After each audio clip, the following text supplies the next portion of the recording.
Why, hello again, everybody, and happy September, or almost September, or whatever month it is where you're watching this video. Fall is upon us, and that means game releases are ramping up ahead of the holiday season, so buckle up, or just, sit comfortably, because here are September 2024's biggest game releases. Okay, so full disclosure, this month's episode is always a little wonky because we have to work around Gamescom, but this time I figured that we could, just have the inconvenient idea of shooting this video in the middle of a big, complicated live show with lots of moving parts, but also shoot it, in and around and outside of Gamescom in beautiful Cologne, Germany. So I say this every month, but it's extra true this month. We do our best to be as informative, comprehensive, and accurate as humanly possible, but release dates change and sometimes stuff slips through the cracks, so thanks for bearing with us. Let's get to the games. On September 3rd, two of the heaviest hitters in the video game horror business are teaming up for the casting of Frank Stone. This is the latest interactive narrative nightmare from Supermassive, the studio that gave us Until Dawn and the Dark Pictures anthology, but it's rooted in the lore of Dead by Daylight, the supermassively successful multiplayer horror game that's been going strong since 2016. That's on PS5, Xbox Series, and PC. Also that day is GT Manager, which will have you coordinating the logistics of a space mission for the teenage heir to a tech fortune, a world-renowned martial arts champion who's been magically transformed into a small child, and his granddaughter who is now biologically older than him, which is probably sort of weird. I'm just kidding, that's the plot of Dragon Ball GT. This is a game about race cars, you probably figured that out for yourself. It's already on mobile, but now it's getting an early access on PC.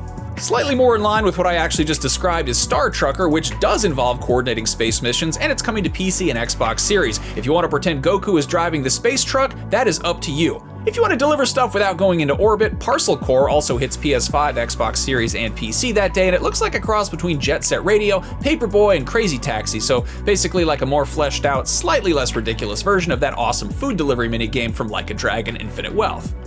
If you missed your chance to play Age of Mythology back in the Bronze Age of strategy gaming, that was the early aughts, praise the gods, because on the 4th, Age of Mythology Retold gives a full modern overhaul that hopefully looks as good as Aphrodite and runs as well as Hermes, that is on PC and Xbox Series. If carefully clicking on little isometric things isn't your speed and you'd rather wave your arms around at big geometric ones, strap on a MetaQuest headset for Starwave on September 5th, which looks like an even more psychedelic spin on Beat Saber.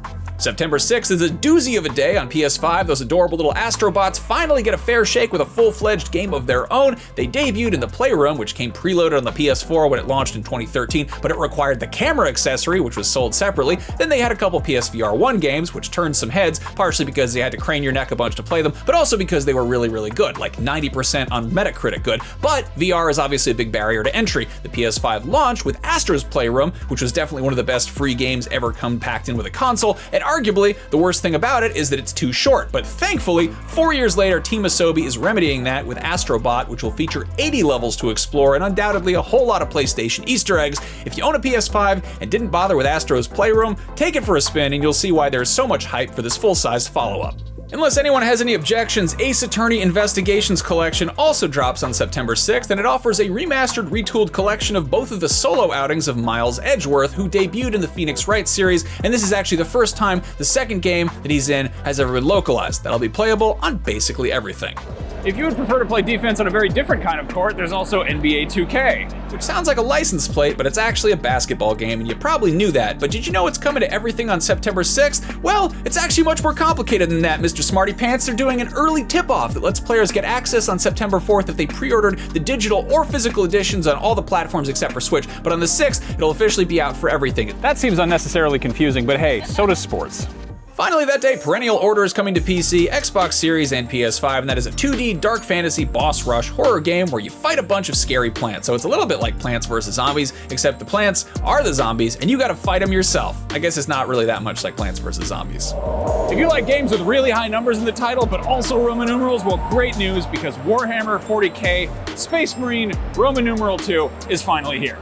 The Gears of War franchise obviously took some inspiration from Warhammer 40k, namely the combination of big chunky dudes in power armor with machine guns and chainsaws juxtaposed against beautiful destroyed Gothic architecture, so nobody got too mad at the first Space Marine game for taking some cues from Gears of its own. It was well received, but it might have been a bigger hit if it hadn't launched 2 weeks before Gears of War 3. Space Marine 2, however, won't have that problem since we are currently half a decade out from Gears 5, and E-Day seems like it's still a long way off. So if you and your bros are itching to squad up to shoot and or chainsaw a bunch of ugly shit in the face, this may be your best bet this fall. That is on Xbox Series, PC, and PS5 on September 9th. unless you got the gold edition, which is out on the 5th. If you're a fan of gears and cogs of a much more literal variety, a day later, Satisfactory finally comes off the assembly line after 4.5 years in Steam Early Access. If you're not familiar, this is an open-world, co-op, first-person factory building simulator, and based on the 142,062 overwhelmingly positive Steam user reviews of the work-in-progress version, I'm inclined to believe that version 1.0 is probably going to be pretty good. I'm not sure who was begging for a reimagining of the 1982 Atari 2600 game Yars Revenge, but this month you are getting one with Yars Rising, and while the original pioneered the shmup genre, this is a 2D Metroidvania set in the same universe. Probably worth noting it was developed by WayForward, a studio with a pretty solid track record for that particular genre, and that is coming to everything on the 10th, including the Atari VCS. Mirthwood is a gorgeous picture book looking medieval fantasy RPG life sim which truly leans into the role-playing aspect, letting you choose if you want to be a brave wanderer exploring the dangerous wilds to fight monsters, or just holding it down as a humble assistant pig keeper down home on the farm. That's out for PC on the 11th. On September 12th, Test Drive Unlimited Solar Crown pulls the tarp off a completely redesigned entry in the long-dormant racing series, offering an open-world multiplayer driving experience in a one-to-one recreation of Hong Kong Island. It certainly looks pretty, and as someone with fond memories of whipping around those same steep hills and narrow streets in Sleeping Dogs, who's also eagerly awaiting the next open-world Forza game, I'm definitely interested in this. That's on new gen and PC, with a Switch version in the works. Hey, remember how I said this is out on the 12th? It's actually out on 4 different release dates, as indicated by this Baroque infographic. Maybe you can unpack what's going on here, but basically, there's a bunch of different versions. That same day, by which I mean the 12th, Lollipop Chainsaw Repop gives James Gunn and Suda51's campy 2012 hack-and-slash collaboration some new pom-poms and a full tank of gas on PS5, Xbox Series, Switch, and PC. If you'd rather play a remake of a game that came out only 2 years ago, that day also sees the release of Wanderer Fragments of Fate hitting all of the current VR platforms. This is a full Unreal 5 overhaul of the 2022 time travel adventure puzzle game, which was received fairly well back then. Will it hold up? I don't know. A lot's happened since then. Not that much, but some stuff. Remember 2022? You like 2022? Was that a good year for you? I don't know. I still write 2022 on my checks. Who still uses checks anymore? Some people in Germany. Anyway, that same day, Selfloss is out on new-gen Switch and PC, and the official description frames it as an emotional exploration game filled with rich lore set in a whale-worshipping, Slavic-inspired world. And just reading that out loud is a journey, so imagine what it's like to play it. If you were a fan of the 2019 cel-shaded roguelike shooter Void Bastards, either because of the actual gameplay or just the fact that a game with such a cool title even existed, well, good news, because on the 12th, its spiritual successor, Wild Bastards, drops. It is still a cel-shaded roguelike shooter, and it still has a bad word in the title, but now it's got a healthy dash of Wild West gunslinger sensibilities as well. That's on PC, PS5, Xbox Series, and Switch. Funko Fusion is a story-driven action-adventure game featuring dozens of dead-eyed vinyl bobbleheads based on all your favorite intellectual properties that they could get to agree to be in the game. And honestly, it looks like a fun time if you're not sick of looking at those awful things. Listen, if you like Funko Pops, that's cool, that's fine, do your thing, but you gotta recognize that they're not for everyone. They're kinda like cilantro. You know, if cilantro was not remotely biodegradable and it totally ruined the collector scene for people who like other types of vegetables, and I don't know, they made cilantro based on Kurt Cobain. Anyway, that's coming to everything except for Xbox One. The video game, I mean, not cilantro. Cilantro got delayed till next year. On the 17th, the hottest next-gen Star Wars game of last spring finally makes its way onto last gen. Star Wars Jedi Survivor gets the PS4 and Xbox One versions we were told were never going to come out. This was one of my favorite games of last year, and it's one of my favorite Star Wars games ever, and I'm all for more people getting to play it, but I worry that this is kind of a case of it not meeting sales quotas rather than it trying to reach a wider audience, and I'm skeptical of how well it's going to run on like 12 or 13-year-old hardware. Then again, they got The Witcher 3 to run on Switch, so I guess anything is possible if you don't look at it too closely and don't mind the graphics or whatever. Marko Beyond Brave is a Metroidvania that's shaping up to be the most exciting game with Marko in the title since Marco Polo, but unless you're doing weird stuff with your Steam Deck, this one probably doesn't involve shouting someone's name in a pool with your eyes closed, but it does involve fighting a bunch of monsters and unlocking new paths as one does in a Metroidvania. That's on PC. Also that day is the official launch of Throne and Liberty, which is a brand new MMORPG developed by NCSoft, a company that's had a few hits in that department over the years, and it's free to play, so you are free to play it on your PC, PS5, or Xbox Series if you're a little bit curious. And if you're really curious, you can check it out on the 12th by shelling out a little bit extra money for one of those early access packs. On September 18th, Dead Rising gets a deluxe remaster on new gen and PC, which I guess is more of a remaster than the one it got for PS4 and Xbox One back in 2016, but not as much of a full-on remake as Capcom's been giving its Resident Evil games lately. But there are some significant changes to gameplay, including the ability to walk while aiming a gun and also autosaves. Also on September 18th is UFO 50, a collection of 50 different single and multiplayer minigames spanning a wide range of genres, which may sound like a bootleg handheld device your aunt bought you at the mall in the 90s, but it's actually the latest from Derek Yu, aka Mossmouth. This is the guy behind Spelunky, and he's teamed up with some pals who worked on other indie hits like Downwell, Air, Land and Sea, Scorpiolac, Catacomb Kids, and Madhouse, so sounds like a good time. That's on PC. On the 19th, yet another PlayStation exclusive comes to PC, and this time it is God of War Ragnarok, and based on how well the PC port of the first game was handled, hopefully this is more of the same on a technical level. That said, there is the whole PSN login requirement thing that Sony is doing, so I'm sure some people are gonna get mad at that if that's included with this one. Hey, if Lies of P wasn't Italian enough for you, I have some great news. But also, Enotria, The Last Song is a Souls-like that's rooted in folklore from Europe's most boot-shaped country and also developed there. That's on PS5, Xbox Series, and PC. On the 20th, Frostpunk 2 finally hits PC after getting put on ice by a short delay, so now you can have a nice chill time being the coolest mayor around and hopefully not getting left out in the cold, literally for letting too many of your constituents freeze or starve to death. If you want something a little lighter and warmer, there's also Matchbox Driving Adventures, an arcade racer based on Mattel's other line of die-cast toy cars. While there's not a huge difference in quality between the actual Matchbox and Hot Wheels source material, this one doesn't really hold a candle to the Hot Wheels Unleashed games, which frankly are way better than they have any right to be. Aside from this being a clear visual step down, Driving Adventures also features only 12 vehicles, which is flat out embarrassing when you compare it to Hot Wheels Unleashed 2, which launched with 130 cars, all of which were heavily customizable. Anyway, your grandparents can buy Matchbox Driving Adventures for your little cousin on all of the consoles and PC, unless of course you convince them to check out Hot Wheels Unleashed instead. Another licensed game out that day for everything that'll let you wax on and wax off and wax nostalgic is the Karate Kid Street Rumble, a retro-style side-scrolling beat-em-up based on the classic films that got a new lease on life thanks to Cobra Kai.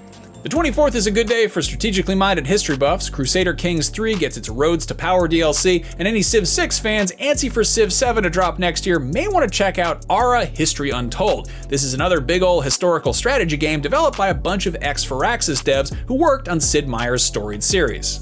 Speaking of legendary game designers, that day also sees the release of Epic Mickey Rebrushed, a remake of the 2010 puzzle platformer that was inexplicably directed by Warren Spector, who's probably better known for his work on games like Deus Ex, Thief, and System Shock. But hey, Mickey Mouse and Oswald the Lucky Rabbit, they're cool too. That's on everything. What is that? It also happens to be a pretty good month for bunny enthusiasts. Rusty Rabbit hits PS5 and PC, which is a side-scroller with RPG-style progression about a rabbit in a mech suit, and as a connoisseur of both rabbits and robots, I think this looks appropriately badass and adorable in equal measure. Greedfall 2: The Dying World hits early access on PC on the 24th as well, and that is set in the same universe as the 2019 action RPG, but it'll explore a whole new continent from a whole new perspective, or rather perspectives, plural, since now players are going to be able to swap between party members. And hey, if you didn't play the first one, worry not, it is a whole new story, so you should be able to start here if you're so inclined. Iron Meat drops on the 26th, and that basically looks like Contra with more blood and, well, meat, which kicks a whole lot of ass and is coming to a whole lot of everything. Meanwhile, if regular mainline Earth Defense Force was too grounded and serious for you, its adorable voxel spin-off Earth Defense Force World Brothers gets its second installment, which is on both PlayStations and the Switch. And that about covers it. That's all the games coming out in the month of September. I am with you. We're getting new Zelda this month. You probably already knew that. You probably also already knew that you can play as Zelda this time around for the first time ever, probably, unless one of those television games lets you play as Zelda. I don't know, or Philips CDI, which was it? Anyway, it's a new Zelda. It's awesome. You can rearrange furniture and solve puzzles and stuff like that. And it kind of looks like it's almost like the portable pocket version of Tears of the Kingdom, because you're doing stuff with shapes and things like that. Here's what I really want. I know we need a Wind Waker remaster, but I want to see Minish Cap recreated in this art style, so it looks like a little Rankin Bass Christmas movie with the stop motion elves and stuff. I love this. It's great. Anyway, thank you for watching. And also, check out this Doom guy. How sick is that? That game is not out this month. That game is out next year. But yeah, thanks for watching, I guess.